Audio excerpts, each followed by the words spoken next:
I don't believe I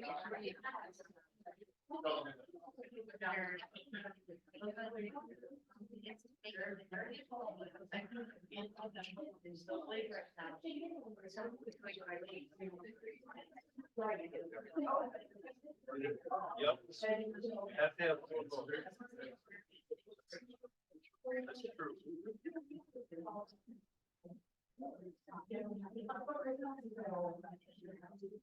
That's true.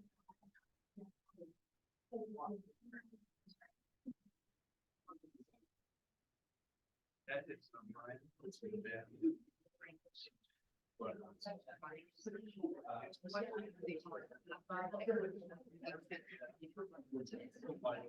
yeah, he would have done it with us. Ready?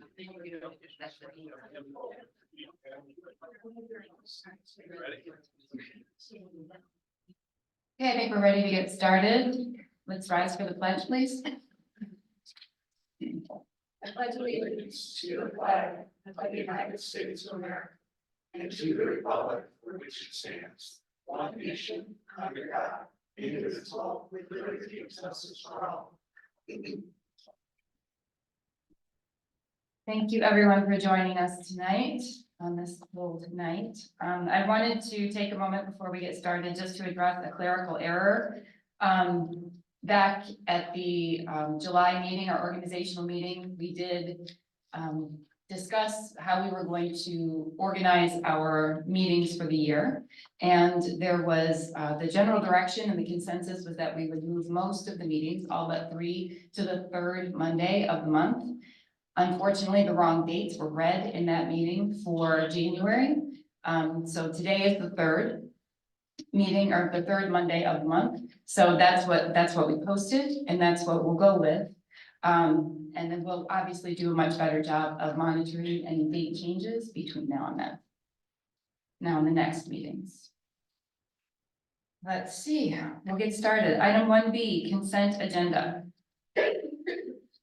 I move that the consent agenda for the January 15th, 2024 regular meeting be approved. Support. Okay. Motion by Mr. Costa, approved by Mrs. Shaw. Is there any discussion on the motion? Yes, and if I would, I'd like to remove the agenda, approval of the agenda from the consent agenda, please. Okay. Is there any further discussion on what remains in the consent agenda? Okay. Mr. Gogoleski. Yes, I wish to remove the approval of agenda as well, so. Right. Yeah, that actually doesn't need to be seconded. Okay. One board member is required to pull something out. All right, So now if we would like to just vote on what remains in the consent agenda? yes, Okay, thank you. Mrs. Shaw? Yes. Mr. Costa? Yes. Mr. Keller? Yes. Mrs. Blondeel? Yes. And I am a yes. So that passes. So I'm not sure how the numbering or the lettering would work for this, but the agenda is now its own item. So I'll call that 1C. 1C, and we'll adjust the other items down below. So item 1C is approval of the agenda. I need a motion for that. I agree. I mean, I support. Okay, you just need, you move that the agenda. Oh, I move that the agenda is moved to 1C.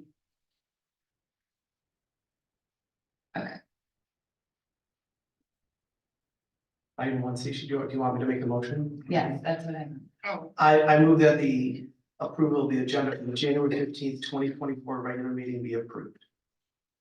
Is there a second? second. Okay.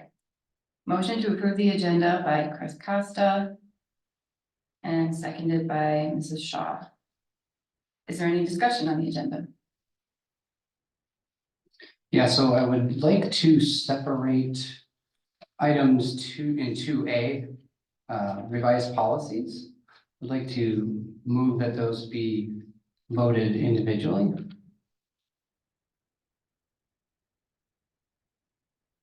So the motion is to create a separate item for each policy. So Yeah, so item, you'd split up to A and then would have 3 specific roll call votes for each policy. okay. So Chuck, can you help me on this, or maybe Renee? Do we need to amend the motion so that, or amend, No, I'm just not sure how to formalize it. you can just vote on in the order you're in, just vote on each one. Each one separately without creating separate agenda items for them? Okay, all right, Let's go slow on that so that Renee can catch everything. right, Having 3 different sets. exactly. Okay. Any further discussion on this agenda change? I did want to, the bond package approval, just separate that. There's some, several bids in there. Do you want to separate all, so there's 6 different votes? I'm just asking, there's 1, It's 2, the roof, we can pull out the roofing. so you, The other ones I think are good. okay, so you want to pull out roofing by itself? Yeah, just for discussion point, yeah. All the rest can stay bundled? As far as I'm concerned, I don't know if anybody else has any issue with that. I'll second. Yep. Renee, Don't we have to vote on all the motions? we have to eventually, yeah. So, Michelle, Yeah, I mean, I guess, I made the motion, we'll wait till we talk about it.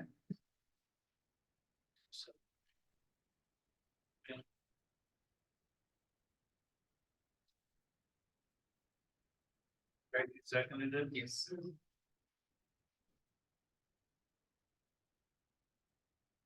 And you'll have to vote on those 2 items before you can move on.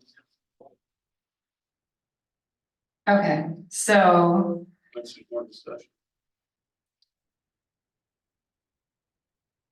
well, I suppose even if there's more discussion, we should vote on each of the motions separately and do that one at a time. So, for Mrs. Blondell's motion Mr. Keller's motion to separate the vote for item 2A.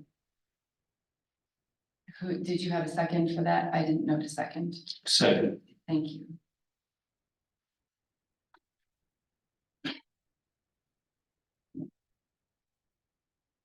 Okay, any further discussion on that proposed change? I'm just wondering, Mr. Keller, if you could explain why you're pulling that out, perhaps that would give me a little more direction on this. Yeah, so on the 2A, which is the revised policies, I think there's some items that I would like to propose some wording changes, and depending on the outcome of those proposed wording changes could steer my vote. And so that's why I'm requesting that we would separate those. Is there anyone in particular you're, Specifically 2370, which is that's the online learning policy. So I can either get into those reasons when we talk about it, or if you need more information to make a decision as to whether or not you'll vote to allow that agenda change, then I'm happy to continue to elaborate. okay, I was just wondering which one you were had concerns with. I'm good. Is there any further discussion on that? Okay. So motion to separate the voting on item 2A on the agenda. Mr. Gogoleski? Yes. Mrs. Shaw? No. Mr. Costa? No, Mr. Keller? Yes. Mrs. Blondell? Yes,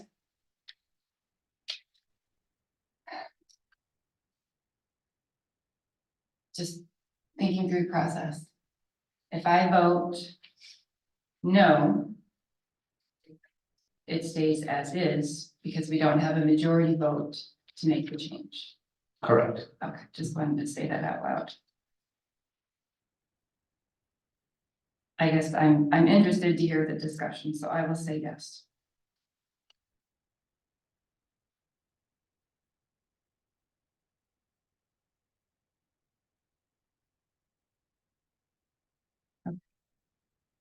So on to the other proposed change for item 2B. To separate the roofing, which is 10E, package 10E.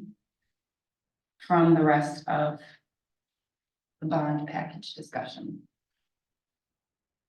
Is there any further discussion on this change?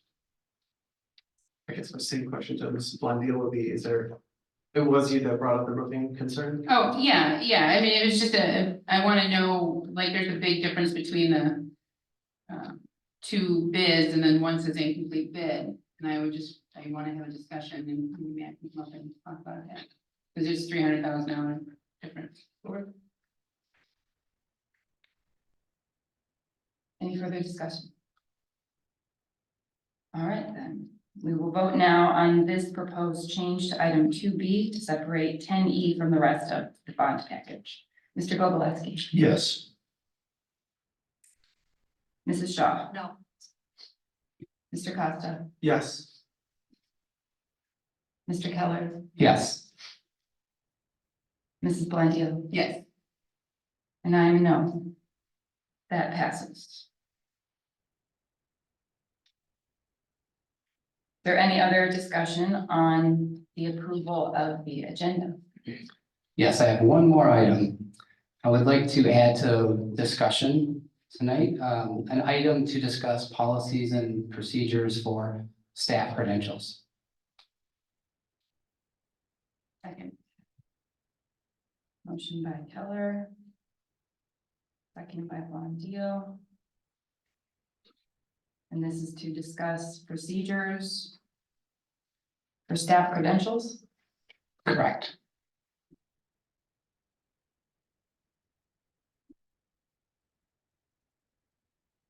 Could I ask you to expand on that?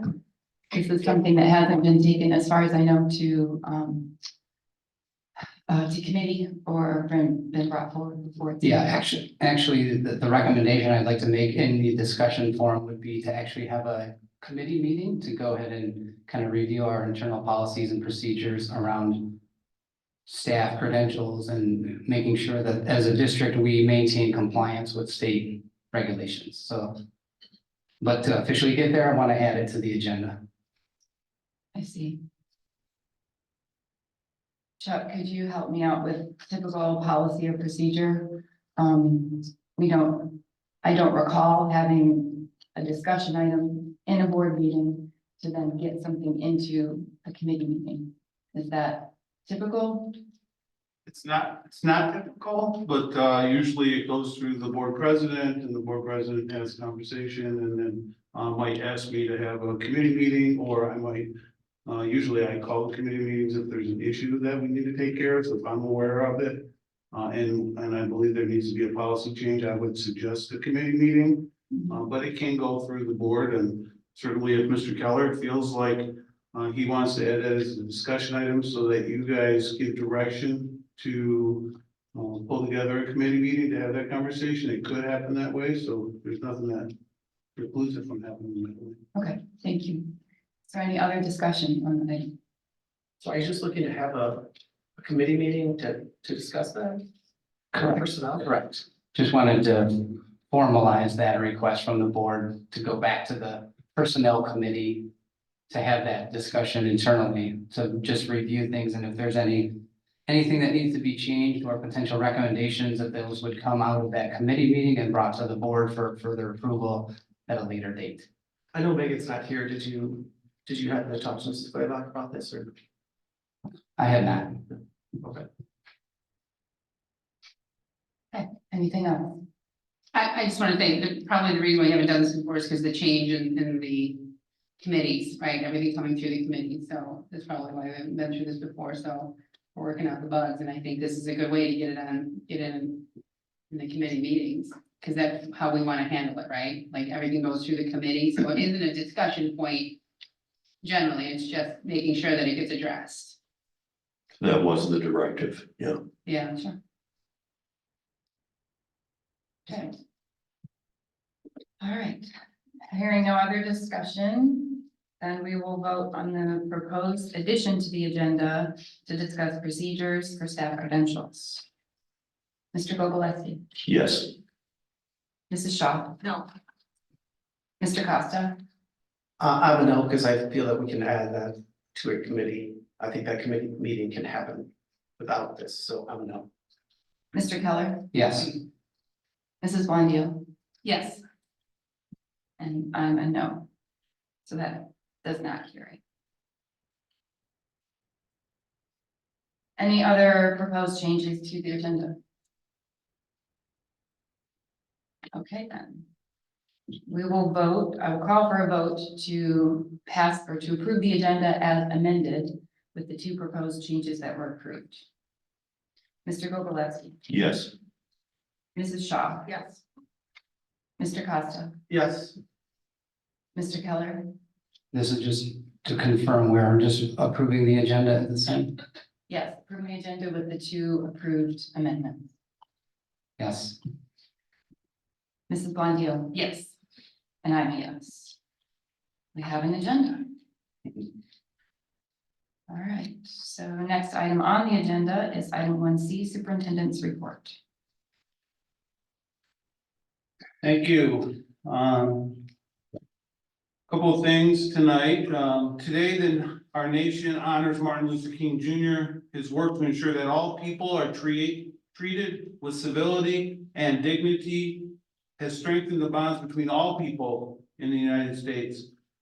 For me, Dr. King's thoughts on forgiveness have always been essential. As Dr. King has stated in the past, he who is devoid of power to forgive is devoid of power to love. And forgiveness is not an occasional act, it's a permanent attitude. These words for me are meaningful because I've always put my energy into future possibilities and supporting the growth of the people around me. The ability to grow and learn, to get better, we talk about on a regular basis in our school district, is the foundation of public education. I tell people a lot of times that we often talk about good to great. It's a book out there, and we really don't believe in good to great. We believe in good to better, always striving to be better from day to day because it's really hard to all agree on what great is. So always getting better. Today might be a great day to contemplate how important education and human cohesiveness was to Martin Luther King Jr. Maybe we can embrace the idea that only by working as one can we ensure that students in Heartland and all over the world will continue to provide the best education possible without exception. I asked all of our principals to get with me on what's been happening last week and what will happen this week around Martin Luther King Jr. You know, as a community, we are beginning to see our demographics change a little bit here and a little bit there. That's just what the future holds. Our students have to see themselves in the classroom. They have to see themselves in the curriculum. All of our students have to see themselves. We talk about that regularly here in this school district. We work really hard through the curriculum department to ensure that we have books that kids see themselves in, that we have lessons around what kids would see themselves in, because when kids don't see themselves in the curriculum, we lose them. So I asked, what's happening in the district? Our elementaries are doing lots of read alouds with books, watching videos, scholastic news articles. They're doing a lot of core democratic value unit lessons to make sure that our students understand the importance of being kind and treating each other with respect on a regular basis. Our farm students are highlighting MLK's accomplishments. They're reviewing primary and secondary sources. And our secondary teachers are doing the same throughout the district. A couple things that were sent to me, for instance, is students having a dream and they were asked to draw a picture of Martin Luther King Jr. and then to put something on there that they have a dream about. And I thought this was interesting. You know, one student said that I want to stop world hunger, I want to have world peace, and I want to stop pollution. So they have a dream for those issues. One student has a dream that every student had a father. Think about that. That's from an elementary student. And another student had a dream that all people throughout the world would have a friend in every city and every country.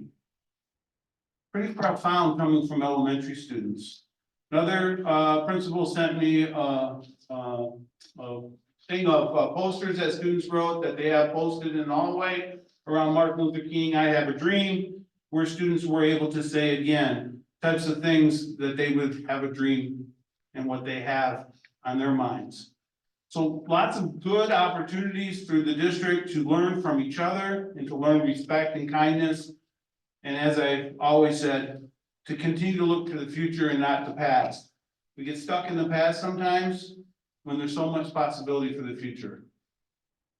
So I wanted to just quickly talk about that on today as a Martin Luther King Day. Couple of other things that we need to take care of today as well. Introduction of a new hire. So James, if you would bring our new hire up, that was in the consent agenda. Good evening. Good evening. I would like to take this opportunity to introduce you to Miss Tara Pulowski. Tara is going to join us. We had a mid-year opening for a special education teacher, and we interviewed Tara, and it jumped out to us that in her interview process that she was really about student success and student achievement and holding students to high expectations.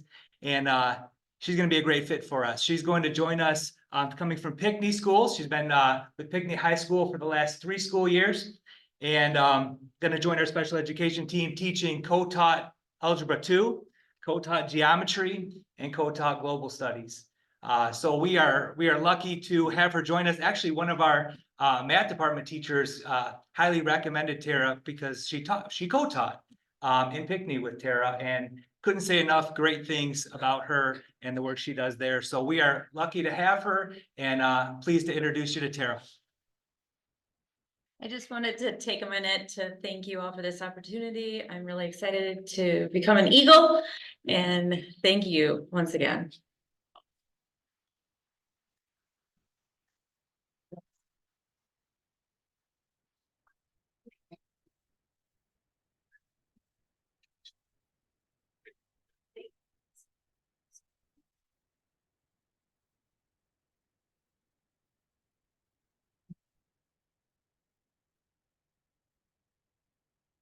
Go home. I know, James, you've got to leave. You got to go to the Unified basketball game going on? Yeah. Awesome. Thank you.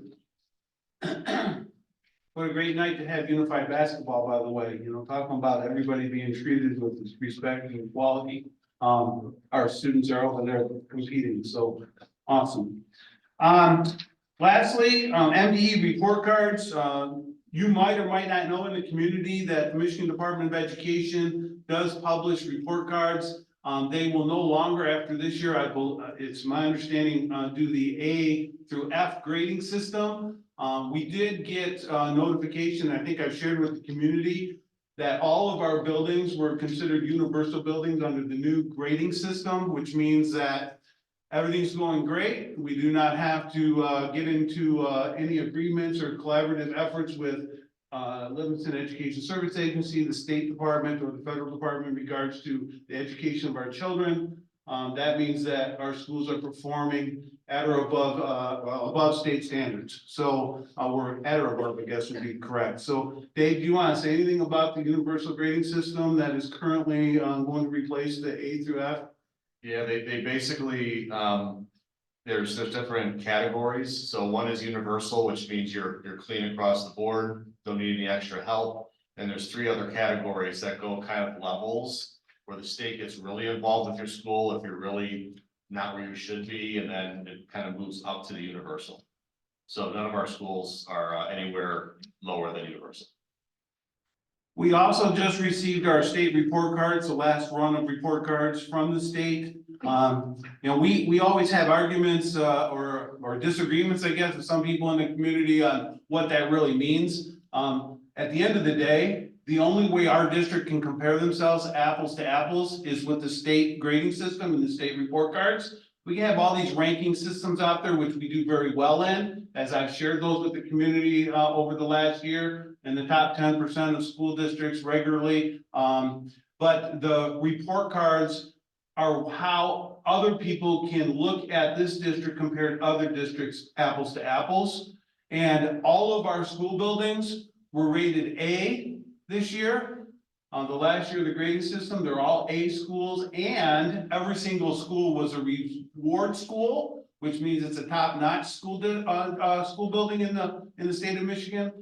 Our alternative ed programs were rated the highest rating possible as well, which is met or qualified, so they are compliant, met or compliant, so they are taking care of all of the business that they have to within an alternative ed setting. So again, very pleased to say to the community that all of our schools are performing at the top of the charts across the state of Michigan as compared to other schools in the state. So we're very, very pleased to report that out, and I'll make sure that that's in community life again, as I did put it out in the community update last week and prior to that, the universal rating. So congratulations to our staff, most importantly. So good job. So ends the superintendent report. Thank you, Mr. Hughes. Moving on to item 1D, calls of the public. As with our previous meetings, we'll set the same expectations. The speakers are asked to express themselves in a civil manner with due respect for the dignity and privacy of others who may be affected by your comments. Any outbursts when someone else has the floor may result in you being asked to leave. As Mrs. Glaybach has done before, I found the yellow folder to use, and I will hold up the yellow folder when we hit about 2.5 minutes. So you know you've got about 30 seconds to wrap up. First up is Laura Moore.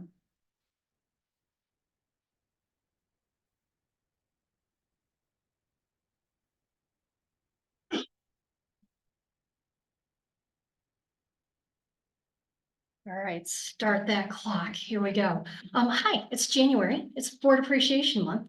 So normally I would come to you as an employee, but today I'm here as a parent of 3 children in your district, and honestly an alumni of a lot of years at this point. So Board Appreciation, I would like to thank you for a couple things specifically. Being fierce advocates for public education in general. Our district, our county, our state and national levels. Your advocacy makes a difference for our students, and your policies impact our community as a whole, but also our staff and students on a daily basis. And so I'm thankful for you making that a priority. I'm thankful for your service to the community. This job requires a lot of hours behind the scenes, way more than these meetings would show. And your sense of service to those in the district, despite being very busy, is commendable. And your dedication to everyone, if they share your same opinions or not, but to serve them anyway, is very admirable. For your support for our admin, who put hours into serving our students and parents, and who communicate all sorts of information to help me as a parent stay organized. Having 3 students in the schools, it is sometimes like herding cats, and they do a fabulous job of not only keeping me informed, but keeping my kids on par and where they need to be when they need to be there. And for your support of teachers and the instructional staff who do so much more than their job descriptions require.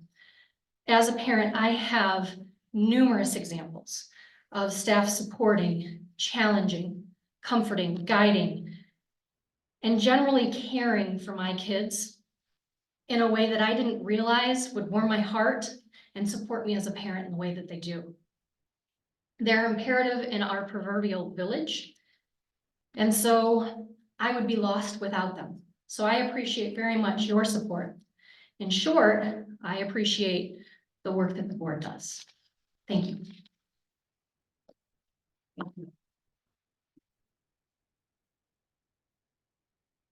Next up is Mr. Jeff Scott.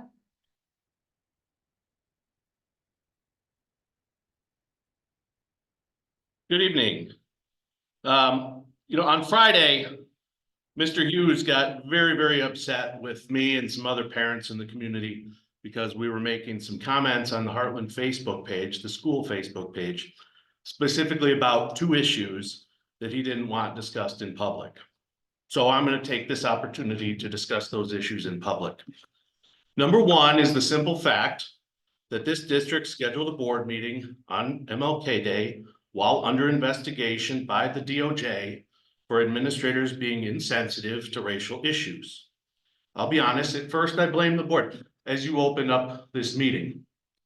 But I have to correct you, VP Coleman, because at the beginning of this meeting, you said that it was a mistake of the board. It was not. I'm going to play back. I don't know if that's what Mr. Hughes told you or if you're trying to gaslight us, but I'm going to play back the dates as they were read off by you. November 13th, December 18th, January 22nd, January 22nd. That is the day the board agreed to meet. After Mr. Hughes requested a meeting date of today multiple times. You guys rejected his proposal. And yet here you are. Because whether it was on purpose or because of indifference, they decided to schedule it today anyways. And if I were Mr. Hughes, I wouldn't want that discussed on Facebook either. Number two was the mysterious forced resignation of the Creekside principal. Creekside parents were left in the dark about what happened. And they didn't believe Mr. Hughes' suggestion that some principals just go to lunch and never come back. Well, it turns out they were right. In this case, Detective Van Epps over here, with one foot out the door for retirement, once again failed to do his job of verifying administrator credentials. And for 5 years, we had a principal without any certifications. And Mr. Hughes was forced to confront that and force a resignation.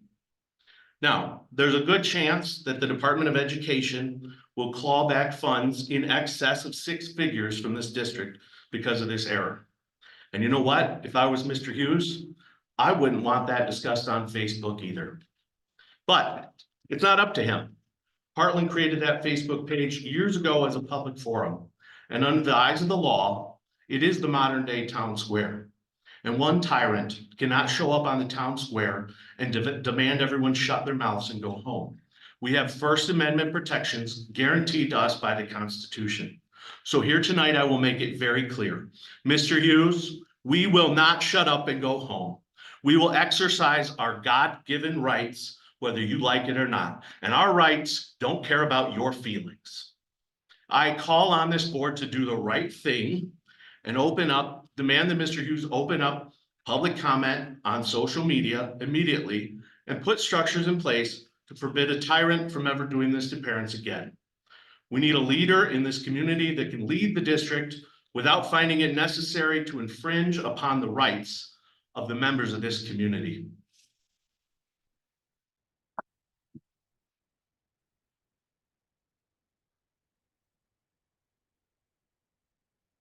Next up is Wes Nakagiri.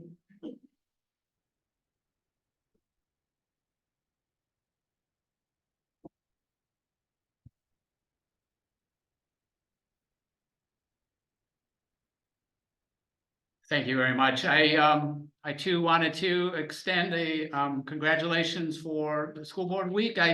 As an elected official, I understand that there is a lot of work behind the scenes and it often is a thankless job. So I appreciate all of you and your dedication to the community. I do want to address an issue. It also goes under the title of free speech. And I urge the board to reconsider its decision to get rid of reports from trustees. I think that's an important part of the discussion. I want to know where my elected representatives, and because we're at large here, representation, you all 7 of you represent me, and I want to know what you have to say. I want to know what's important to you. I want to know where you stand on the issues. I find it a little bit ironic that you banned your own reports from your own trustees when you still allow the superintendent to have a report. One of your employees gets a chance to speak his mind, gets a chance to pontificate. I want to hear what my elected representatives have, because I have a chance to unelect you if I don't like what I hear. I can't unelect Mr. Hughes. I don't have the authority to do that. You guys could do something like that, but to me, the important part of the communication is from the trustees to to the community. When you stop the ability for the trustees to speak to the community, you're not just stopping your inter-board discussion, you are squashing the speech rights of the citizens of this community. And once again, I urge you to reinstate the board reports. Thank you very much.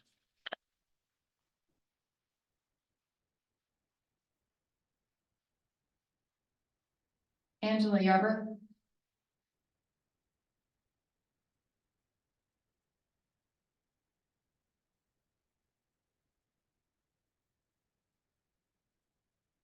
Happy MLK Junior Day and happy Board Appreciation Month.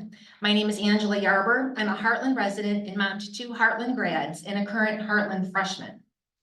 At the November board meeting, trustee Greg Keller said that the board had received 15 emails from residents of the community regarding bathroom use by biological sex. Several members of the community spoke about bathrooms, including my 14-year-old daughter. At the December board meeting, I expected to hear an update about bathroom safety, but that didn't happen. When trustee Michelle Blondeel tried to inform the public about the safety committee meeting, which was tasked with bathroom safety, President Megan Blayback asked her to stop her comments. This is egregious. Also alarming at the December board meeting, suddenly there were no individual board reports. This restriction of board member speech does not happen in other districts. I confirmed this with current school board members in Fenton, Howell, and Commerce Township, the only 3 that I reached out to. All of those districts allow board members to give an individual update. This censorship taking place in Heartland is scary, and that extends to how commenting on district Facebook and Instagram posts has not been possible lately. It's obvious that Heartland leadership only wants to hear praise, and when confronted with ideas for improvement or transparency, district leadership acts like a dictator and tries to shut the people down. This only makes watchful citizens like me wonder, what are you hiding? Each elected board member represents thousands of citizens who voted for him or her. When you shut down board members' freedom of speech, you shut down voters' freedom of speech. Heartland schools are public and they serve the public. Our school system is not a dictatorship and we don't live in China or North Korea. Allow board members to give their individual reports and allow the public to add comments to district Facebook and Instagram posts.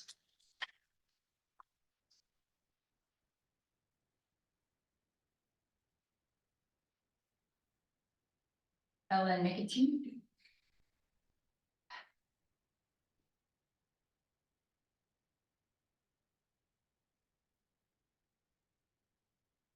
Okay, hello, happy Board Appreciation Month and happy Martin Luther King Jr. Day. First of all, I wanted to say that I appreciate Chuck's comment that every student needs to see themselves. I remember what it was like in school to not really see myself and to have to force myself to be someone that I'm not. Anyways, another thing I wanted to say is people were making comments about the board reports. I myself do miss those. It is kind of funny listening to people like Gogolewski run their mouths up here. So maybe consider bringing it back just for that because it's fun. Anyways, I am hearing that school buses are becoming a little bit unreliable these days. It is important that we maintain the reliability of that because we don't want more parents having to drive their kids to school. We need less cars on the road, not more. Have you ever been to the Heartland Village? While the school gets out, there's a huge line of cars. It clogs up the village. We want less of that. And if we want less of that, we need to make sure that buses are reliable. Anyways, the last thing I wanted to mention is that I wanted to address something someone previously said about his or her concerns about bathrooms. I will answer this question myself. The reason that it hasn't been addressed is because it's much harder than you might think. There's it's much harder. You think that this is something that you can create a rule that you want to easily, but I think you're starting to see the policy you want to create is not so simple as it to. Thank you.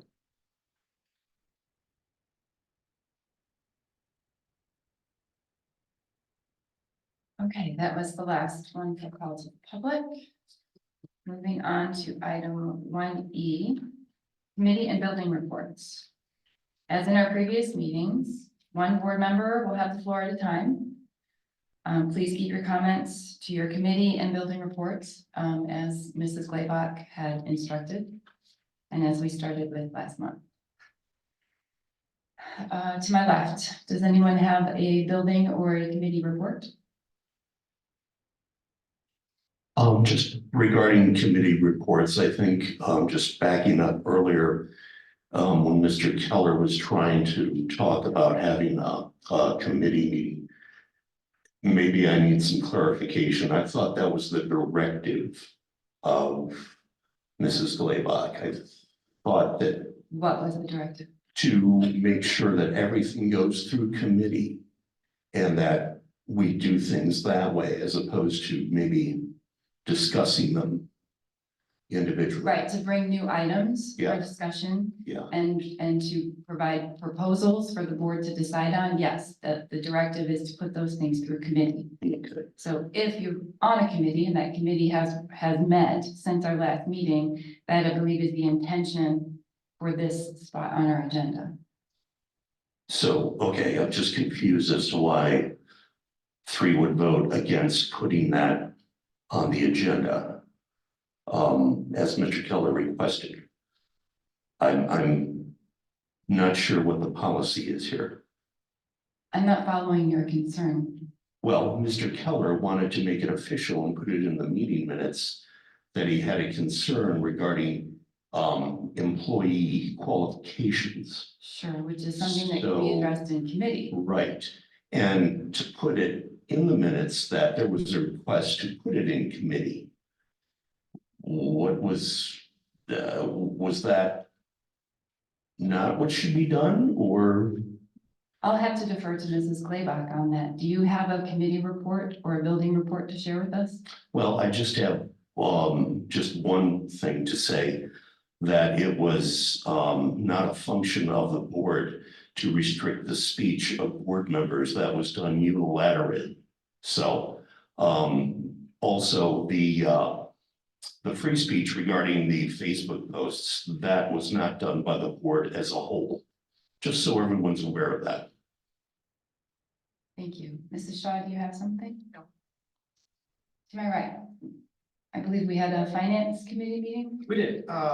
So the finance committee met with Rachel, and I'm not going to go into a ton of detail because I'm probably just not going to say it correctly, but essentially Rachel's indicated to us that we're looking to switch banks. The district itself is, she went into an explanation why. I felt that was pretty standard. I don't believe there was much more said than that. If you want to comment on that, you can. And then I do have a building report too. We do have a discussion item, so I can wait until that point. Sure. Yeah, so there was good discussion about switching banks. And then as far as my building report, I did meet with Mrs. Connolly at Legacy, and she didn't have one specific thing, but she did say she was just very proud of her HBA and Legacy staff and how they make connections that go above and beyond for her kids. So she did mention one thing in particular, just how proud she was of them. With that, I'm all set. Thank you. Mr. Keller? Yeah, so the finance committee, not a lot more to add than I think what was perhaps already published in the notes. I guess just to highlight a couple things on the banking RFP, I think we did not get a proposal from Chase. I don't think that was in the notes, so just so you are all aware, we sent it to 3, only 2 responded. And then I guess I had made the request for any, I'll say services that could be offered as an extra benefit for employees from whichever bank ultimately gets the final contract.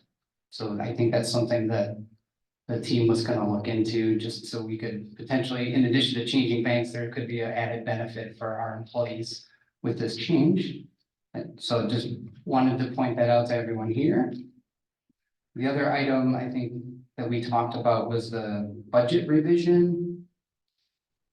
There wasn't a lot, it sounds like, for changes, other than there's an enrollment decline relative to what we initially had forecasted or projected, which is kind of a normal course of business. You make a projection and you're not gonna be right, so that's just normal, but just making the board and members of the community aware that there'll be an adjustment to the budget as a result of that. And then there was also, I think, and maybe I'll have to defer to Rachel on this one, but there will be some type of additional revenue and additional expenses as a result of some kind of state money that essentially they give to us and then we have to give back to them. So it's a little bit of a right pocket, left pocket transaction, but otherwise it sounds like the budget was be very few changes. So that as far as committee reports go, that's all I had. Unfortunately, don't have a building report this month. I was not able to meet with the farm staff, so hopefully get that done before the next board meeting. And then just lastly, I will also just echo the comments from Mr. Gogolewski that any decisions to censor members of the community or board members was not a decision that the board voted on. I'll just leave it at that. So if that, hopefully that addresses any questions from the community. And so ends my building and committee report. Thank you, Mrs. Blondie. No, I did not have a committee meeting, but I am gonna say this. It is Human Trafficking Awareness Month, and 800,000 children disappear from the United States every year. They're not runaways. 2-year-olds don't run away. They're not stolen by their parents. There's an intricate level of human trafficking that is in the United States, and everybody should be aware of it. So I just want everybody to look into it. I want to bring your attention to that because that is the real issue in the United States. Thank you. Thank you. I have just a couple of items to share. The board committees that I'm on didn't meet since our last meeting, but I am the board liaison for the Senior Center Advisory Board, which met last week. Just a couple of highlights from there. The memberships have continued to increase month over month, which is great. The results of their annual survey, their member survey came in. And in addition to a few suggestions for new programs and activities, members indicated that fitness programs are the hottest item there. And that probably the second largest reason that people indicated that they enjoy their membership is because they make new friends. So it's a great social activity or great social environment. They've got a couple of other events coming up. There's a new Mardi Gras event coming up, an annual chili cook-off and a trivia event. And they're also going to be making plans for a big anniversary celebration because, believe it or not, the Senior Center has been around for 50 years this year, which I thought was pretty impressive. I also had a chance to meet with Mr. Howerton and Mr. Chenevier at the middle school. Just after the last board meeting, I was happy to catch Karen Condra just before her retirement. She is definitely going to be missed in the district. I was also fortunate to sit in on an entertaining recital by Mrs. Latowski's guitar students. Thank you for letting me participate in that. That was a lot of fun.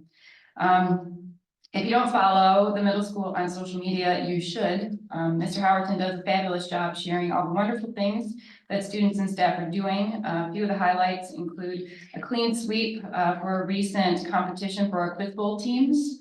The choir, concert band, and marching bands, all with some great performances throughout December. And the middle school's latest class of National Junior Honor Society was inducted at the end of October. I reached out to Mrs. Cheskowski, or commonly known as Mrs. Ches, who is the teacher leader for this group. She was kind enough to provide me with a few achievements of this National Junior Honor Society group. They got a late start for the year, and in just 3 short months, there's 87 new inductees. And note, all of these students, to be invited to join the Honor Society, you have to have throughout your whole seventh grade year, a 3.75 or above GPA. There were actually 119 students that were invited to do this, which is, I think, an impressive number, and 87 accepted the invite.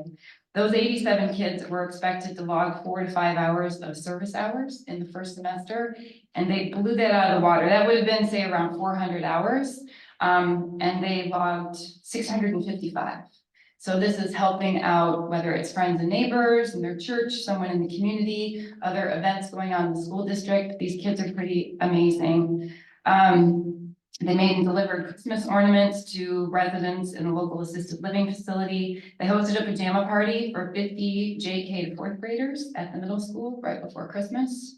And then they've also designed and organized 2 academic peer support programs that will kick off this semester. One is in person at lunch, and one is online to help students they're going to be tutoring their peers, which I think is also great. So lots of great stuff going on at the middle school.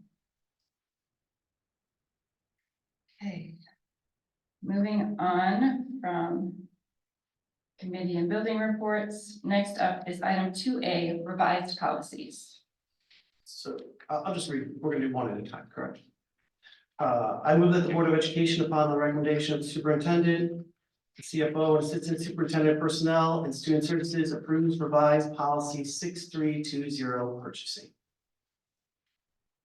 Motion by Mr. Costo. Support by Mrs. Shaw. Is there any discussion? Rachel, do you have anything that you wanted to mention? No, we covered most everything at the last last board meeting when it was on the as for discussion. We talked about it a little bit in finance committee and cleared up a few fine points. So happy to answer any other questions if there are any. Okay, good. All right, with no further discussion, we'll vote on the revised policy 6320 purchasing. Mr. Gogolewski, Yes. Mrs. Shaw, Yes. Mr. Costa, Yes. Mr. Keller, Yes. Mrs. Blondeel, Yes.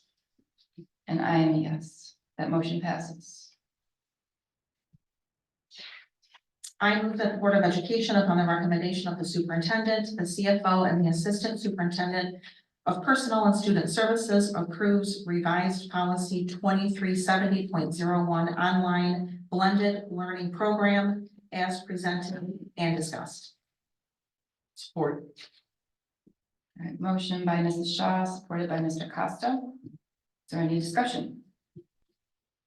Yeah, I'd like to just kind of make some comments on this policy, which was kind of the reason for asking initially to separate the policies. So I do have some concerns as it pertains to the comments regarding parental consent. And I know that there was a clause in here to allow the district to put someone in online learning without parental consent for 2 weeks. And I read through the MCL and kind of have an understanding of some of the guide rails that are contained in there, which includes emergency closures, student testing, and professional development.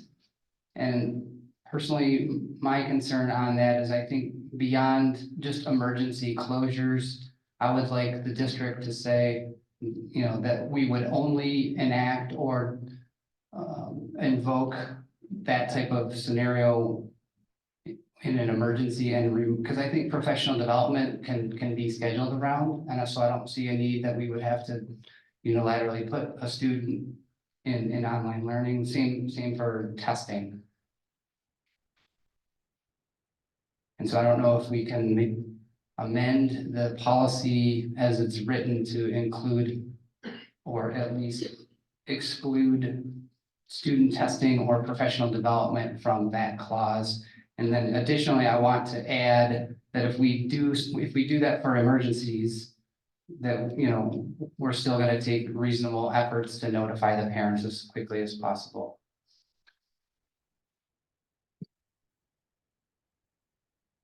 Chuck, can you help us? Yeah, Greg, specifically, what line are you looking at? Where do you want to say specifically, we can only do the 2 week in the emergency situation. I'm just trying to see So- exactly where. Yeah, so if you go to, sorry, to talk over there, section D, which is course availability and access. So item D2 is specifically, as I understand it, which is the new language. And so I would like that we include in that some wording that says only under emergency circumstances instead of under specific. So for clarification, you said D2. Correct. Okay, D2 is not the emergency enrollment of all students. D2 is 21F. So if you look at MCL 3881621F, we consider that 21F. So if you ever hear us talking about 21F, what D2 does is it allows parents to enroll their child into 2 online courses per semester, up to 2 online courses per semester. And basically what it's saying is we still have to comply with 21F. We can do that too.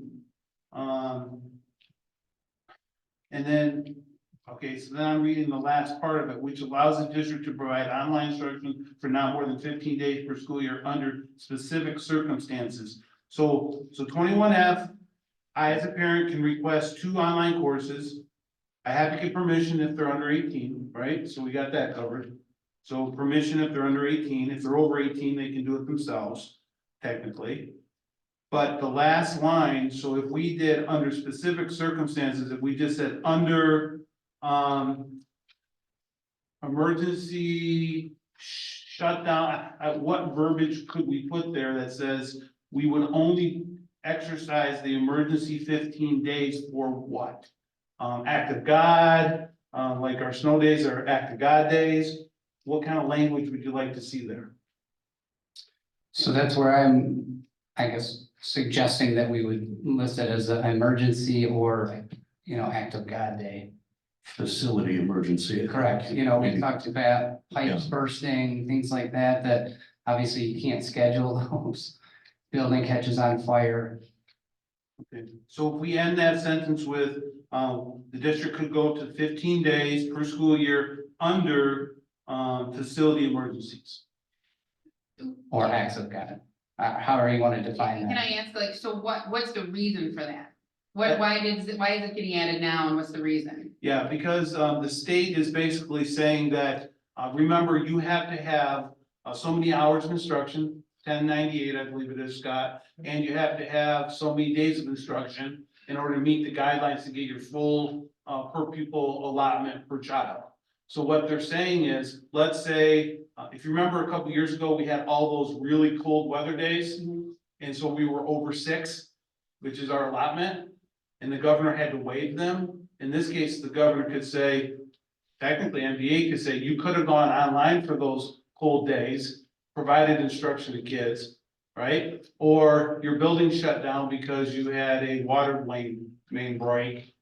So you could have gone online for 2 weeks, 15 days, 3 weeks, 15 days, and not lost that count, if that makes sense. Oh, It's just giving us that opportunity to keep education moving forward without it counting against us. I like that it was something having to do with COVID because we were putting kids online for 2 weeks at a time. Yep. So, yeah, I mean, if we can quantify and leave out the COVID part and acts of God or a building, yeah, like About something like that, building. I would be I would feel much better about that. So facility emergencies, Yeah. which could be power outages, could be like if, I don't know, substation blows up and it's gonna take 3 weeks to get to work, I don't know.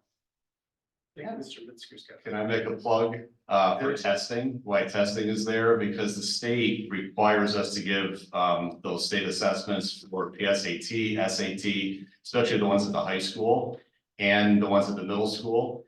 And for us to give the best testing environment for our students, we have them come in for, let's say, a half a day to do it without any other responsibilities so they can focus on the test.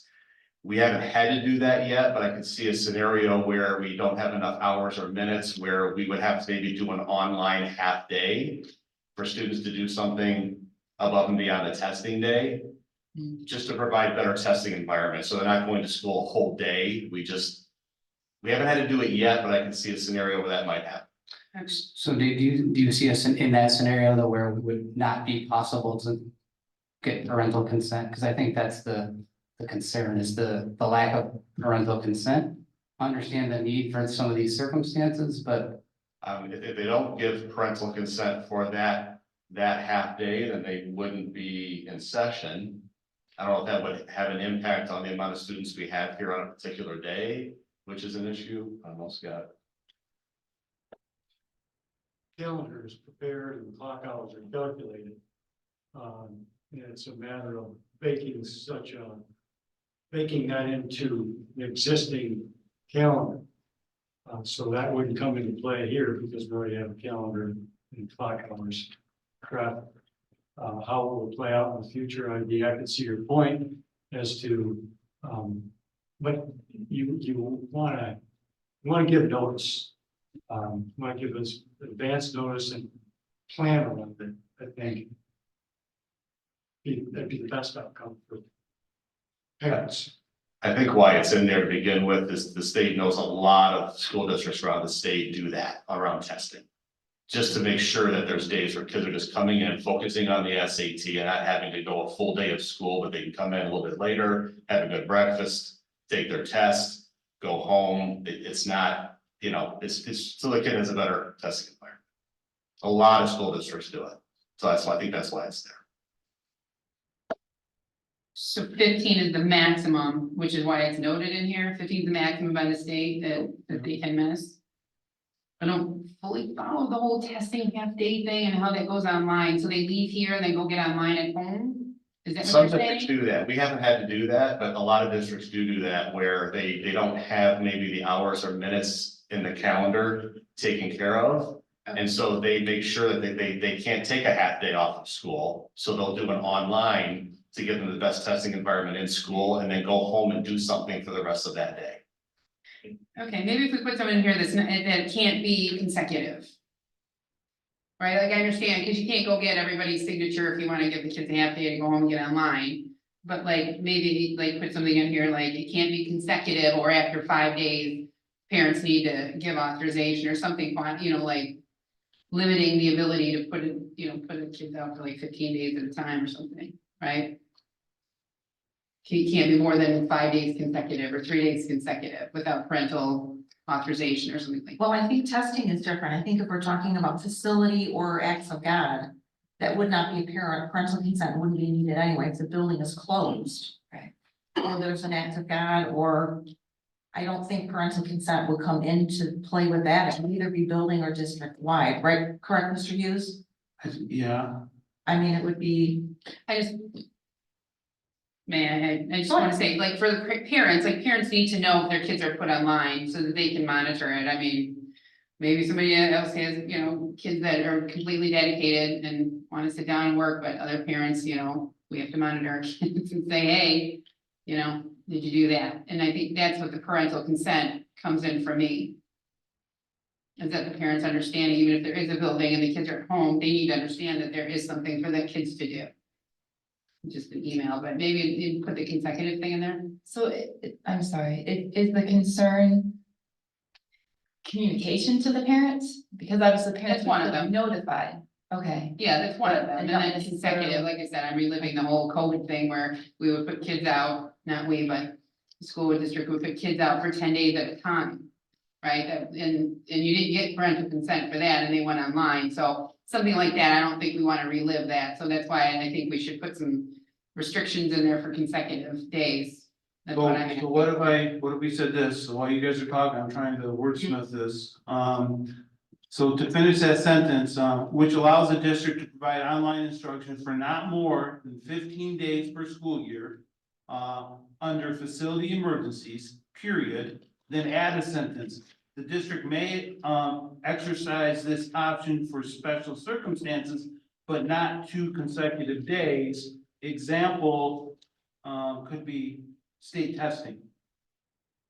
You can have it more than 2 days, because I know it's hard to get everybody's agreement. I'm just saying, like, I just can't be 15 consecutive, right? Maybe 2 or 3 days, 3 days or 4 days, whatever you guys feel is the right time, then you need parental consent, so they understand what's going on. But I understand onesie twosies, like you're not gonna wanna get parental consent for all that, understood. Okay, so what? So set a let's- time let's that you pick a guys number. feel. Not more than 3 consecutive days. That gives you 2 days to play with. Fine, And if it was gonna be 3, fine with we me. had to get, But everybody we else, had yeah. to get, parental permission if it wasn't a building facility emergency, I'm okay with that wording, if everybody else. okay? So let me read that again. Sorry, so Michelle, you're trying to tighten it up further, I guess is what you're Just doing? making sure that what is the parameter that you need parental consent, and it would be anything after 3 days is what he. Okay, because I guess my point was anything that's not a facilities emergency should require parental consent, but I guess what you're saying is the 15 days for non-active God.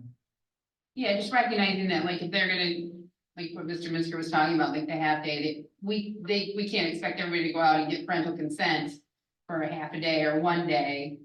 You know, so like put a limit to that you don't need parental consent, right? So if you have a building emergency, you have to put the kids online the next day, you're not gonna get the kids parental consent in 1 day, but you could potentially get it in 3 days, right? So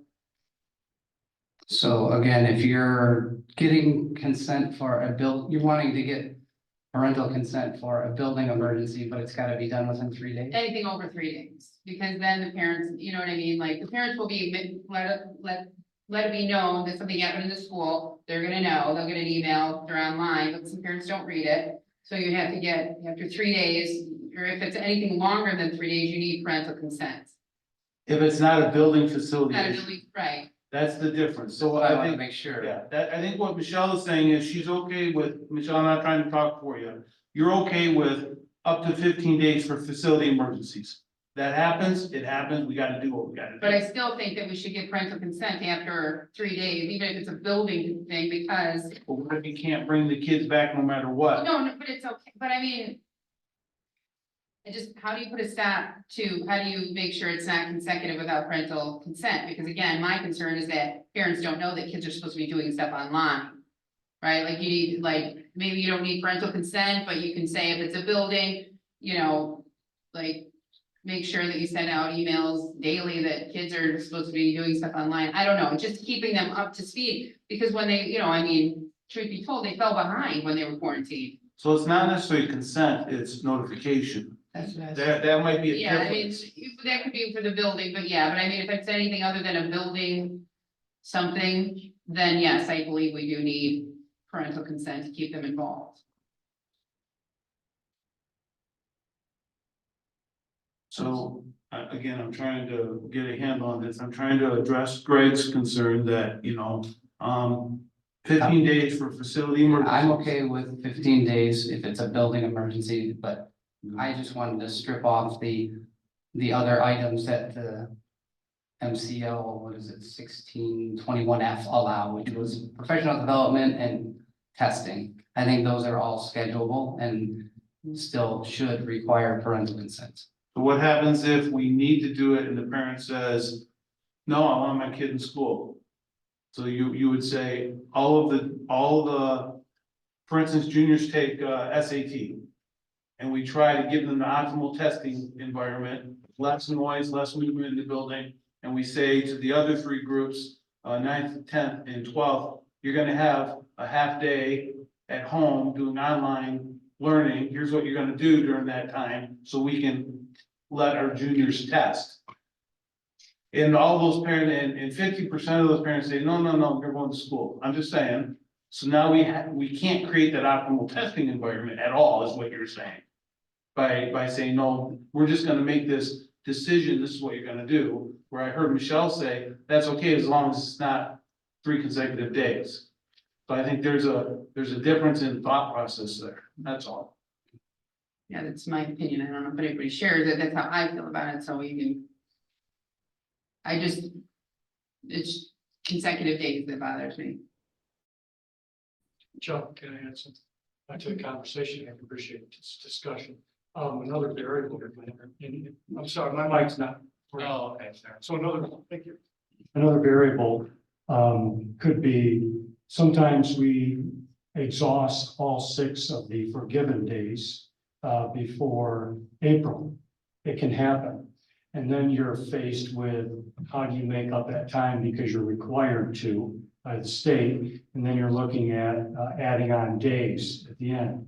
So another example, if we've planned for testing and that's a day that we don't have in session or we're not counting, we've exhausted all 6 days, we might want the flexibility to be able to say with advance notice that we can actually turn that into an online learning day to capture the clock hour day or minute required.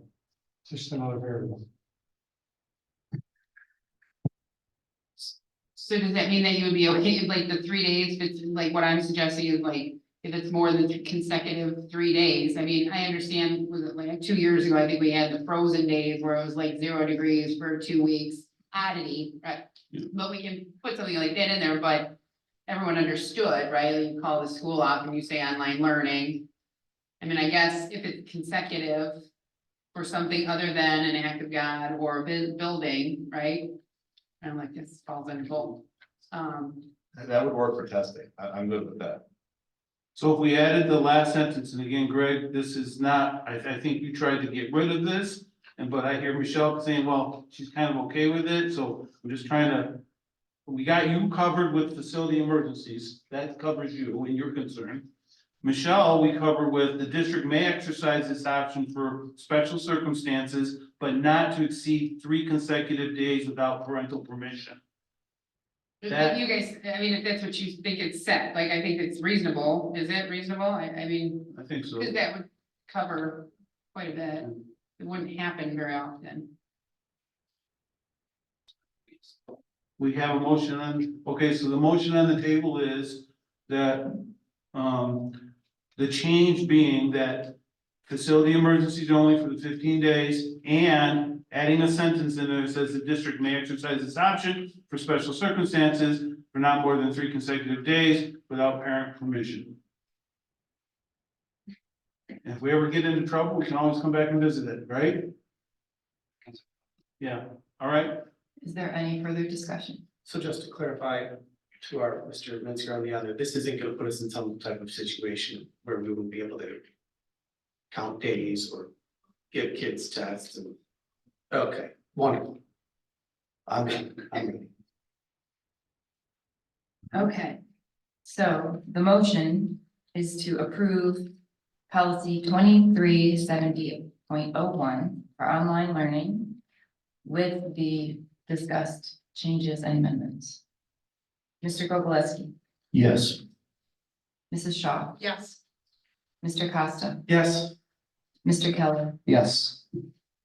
Mrs. Blandil, Yes. and I'm a yes. Motion passes.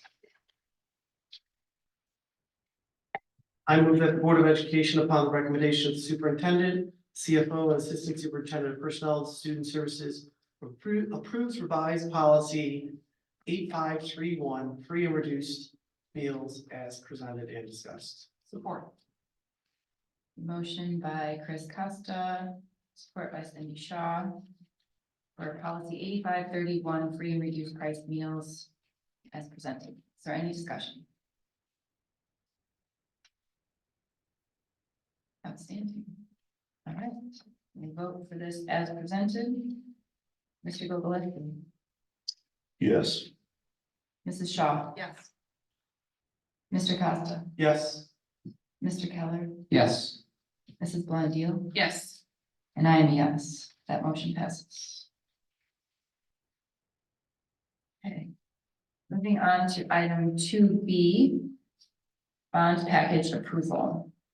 I move that the Board of Education, upon the recommendation of the superintendent and the director of operations, approves bond packages 10B mechanical, 10C paving and site work, 101 painting, and the pool school board timing system as presented.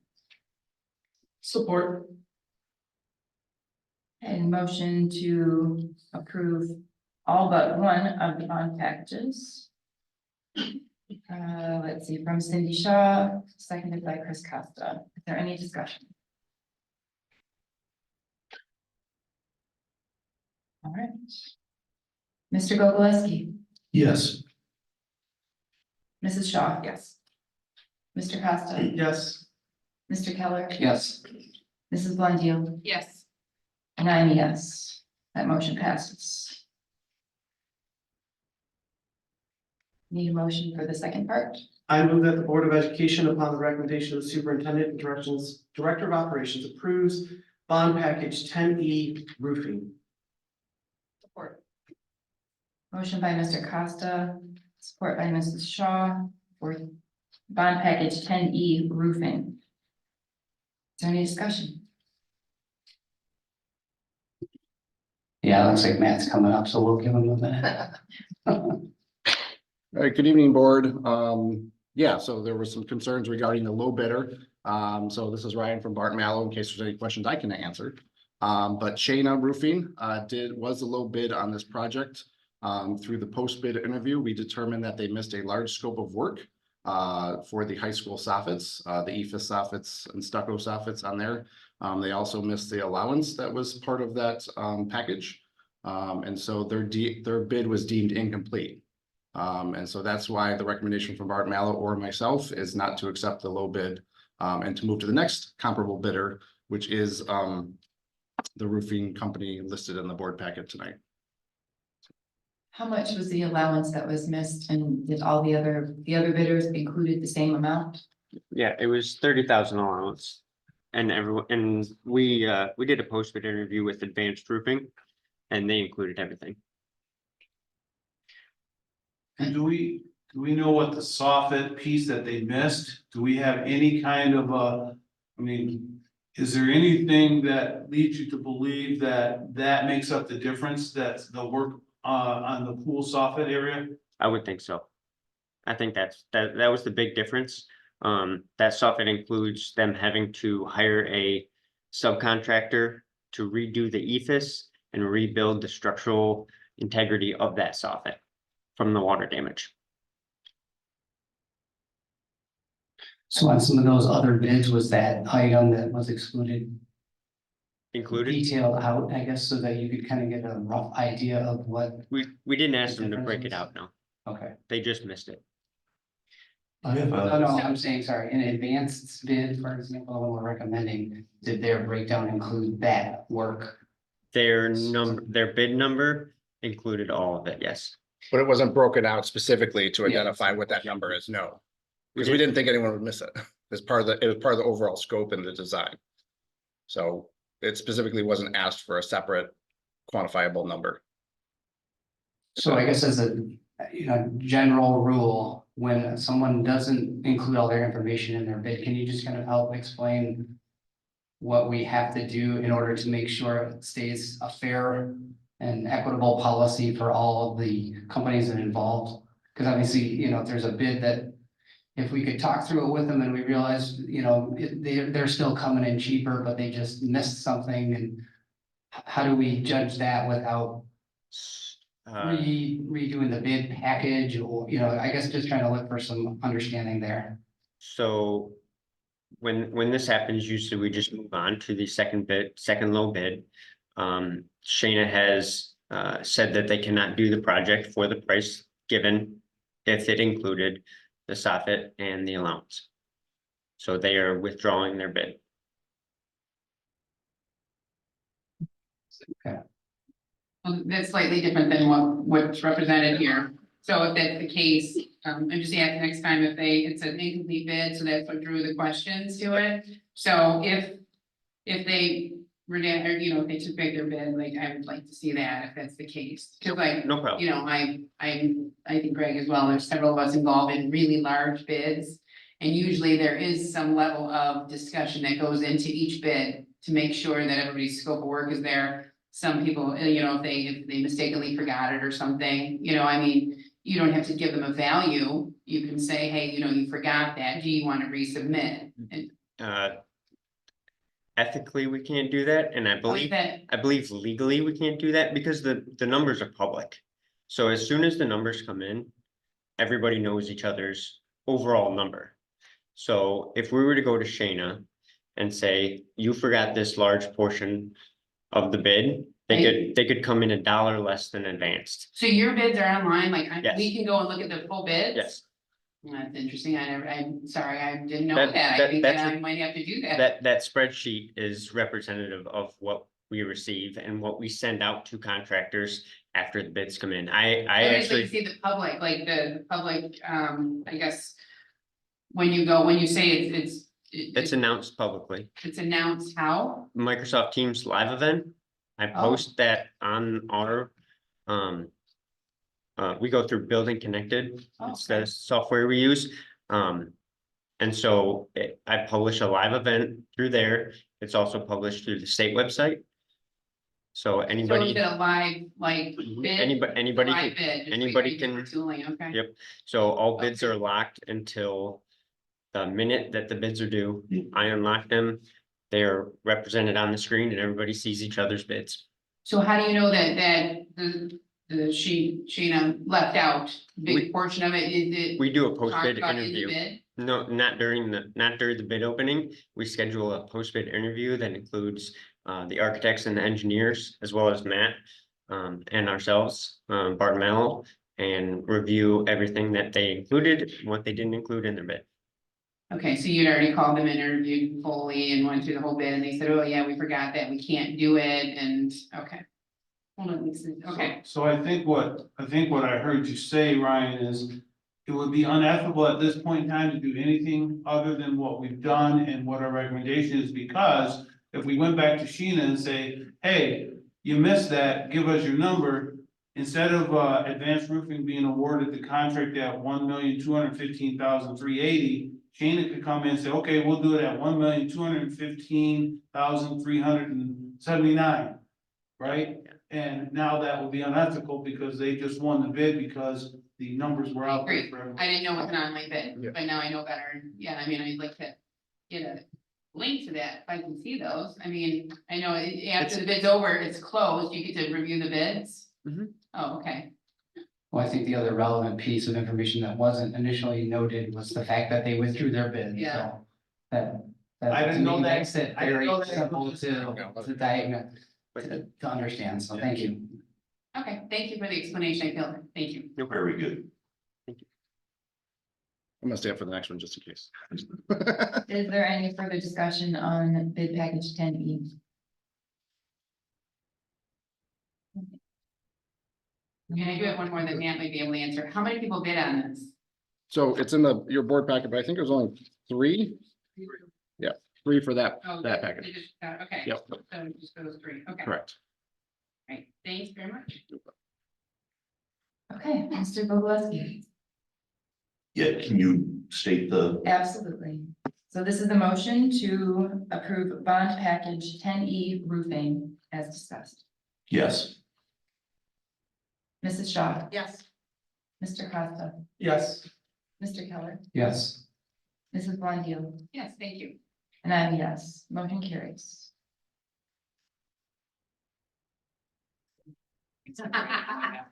You good? Okay, cool. Okay, moving on to item 2C, sinking fund project approval. I move that the Board of Education, upon the recommendation of the superintendent and the director of operations, approves the sinking fund project CES boilers as presented. Support. A motion by Mrs. Shaw, support by Mr. Costa, for the sinking fund project approval. Is there any discussion? All right, hearing none. Mr. Gogoleski, yes, Mrs. Shaw, Yes. Mr. Costa, Yes. Mr. Keller, yes, Mrs. Blondell. Yes, And I'm a yes. Motion passes. Item 2D, emergency operation plans. I move that the Board of Education, upon the recommendation of the superintendent, director of student services, approves emergency operation plan as presented. support. Motion by Mr. Costa, support by Mrs. Shaw for the urgent emergency operation plans. Is there any discussion? Yeah, oh, go ahead. No. No, you feel free, go ahead, yep. I have one quick question. This is very, very good. I really like the fact that we have these plans. In terms of monitoring anything that might change within the plan, whether it's student numbers or contact information, is there any kind of regular cadence that will be done in terms of making sure that all that information is up to date, more so than just a year annually? Yes, there is. So that's me. So anytime we have staff that changes over administration, I go in and I update our EOPs. And they're electronic with each building, so they're aware of those changes. Our student information system is online. So as soon as that system is changed for a phone number or whatever, that's instantaneous and we can access that at any location. Is that in a written policy then, or is that just what you plan on doing, or is it stated somewhere that this has to happen? For the EOPs? Yeah, So I update at minimum, I go in at the beginning of the year when I work with our administrators and we set them for the school year. And then as second semester starts, I reevaluate. That's at minimum. But they're constantly, if there's any major changes. okay. My only concern is making sure that we have some sort of trigger system to ensure that if one of these items in the list here does change, that there's timely change made to Absolutely. that information and make it policy that this must be done in such a timely manner. Yep, and every time I do a drill, I fill out a form that gets sent to our emergency response manager, and part of that form shares that our information is up to date. So every time I put a signature on that, I'm saying that everything is up to date. Okay. Is this one of those things that should, someone should, you can reach out to Megan about, have a recommendation? We can talk about that amongst ourselves, have a committee on the safety and wellness committee and talk about that. If there needs to be a policy change and where we would recommend the policy be changed. Yeah, that's fine. I just want to make sure that sometimes these things, and I'm just speaking from a personal professional level, sometimes these things are enacted and they're not followed up as regularly as they should. And they have a tendency to just kind of, collect dust. And I just want to make sure that doesn't happen. So It's not collecting dust. Yeah. I can guarantee you that. I can guarantee you I that. have no doubt that that's your intent. I just want Yep. some kind of official backup to that. Yep. So that's it. Yep. I just wanted you to give a brief description of this to people listening, because it's something I didn't know about, and I think it would make people feel really good knowing that this is what we do and how we protect our kids. So all of those emergencies that potentially could come up, this is the plan that outlines how we will handle it. Who is our emergency contacts for each building for the district?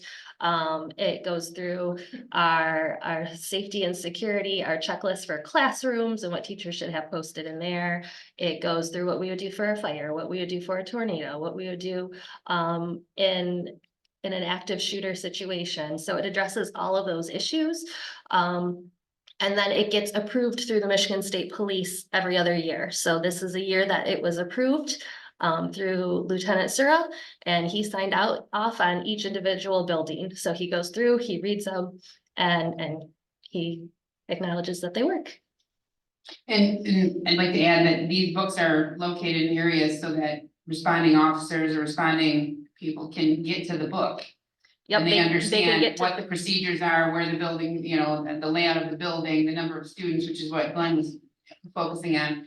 I didn't know that. I thought it was a great thing. I was in the safety committee meeting when it was introduced, and I really appreciate that. Yep, so we have access points outside that our emergency response teams in the county and the state have access to, so that they can access our vital information should needed in an emergency situation. Protecting the students. Thank you. And on top of that, Michelle, with the resource officers now working for us within the school system, they have access through our data management system for everything as well. So everything's at their fingertips, like it would be for our administrative team. And they have access to our buildings too, without addressing these special locations. Well done. Thank you. Thank you, Kate, and thank you for going through those with me and letting me review all of that. Is there any other discussion? Okay. So motion to approve the emergency operation plans as presented. Mr. Gogolewski, Yes. Mrs. Shaw, Yes. Mr. Costa, Yes. Mr. Keller, Yes. Mrs. Blondell, Yes, and I am a yes. Motion passes. Item 3A for discussion, banking services. Rachel? Okay, that would be me. As Mr. Keller mentioned, we talked in Finance Committee, last meeting, about changing banks. And this will be an item that we bring back to you, next month for, an action item.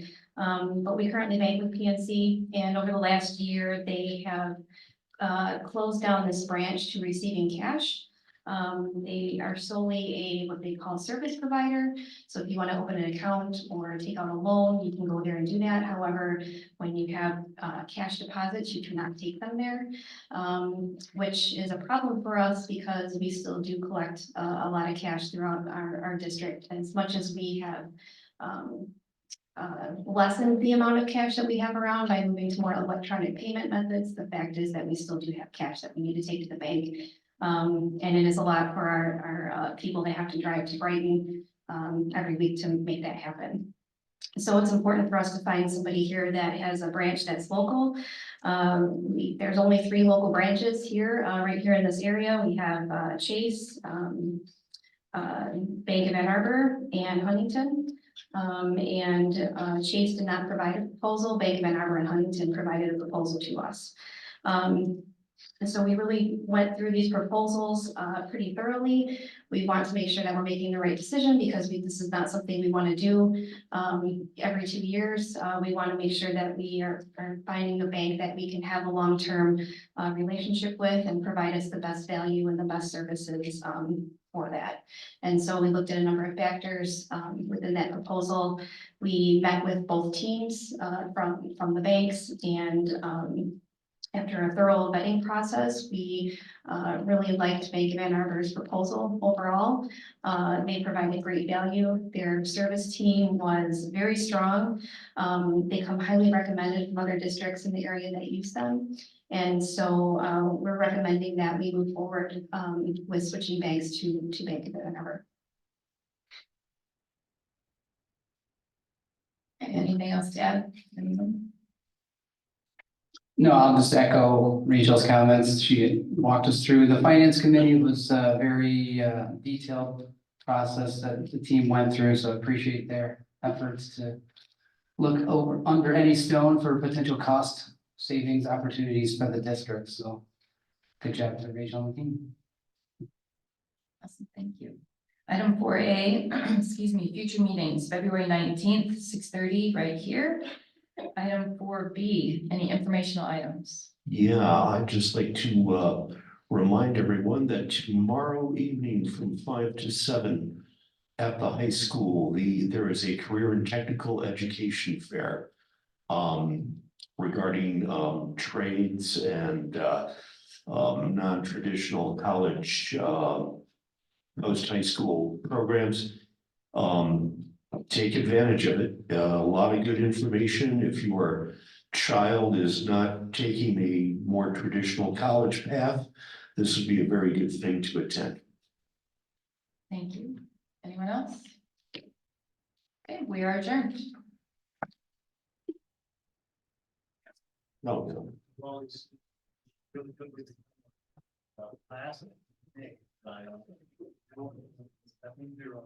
Board policy 7540. Write this down. 7540.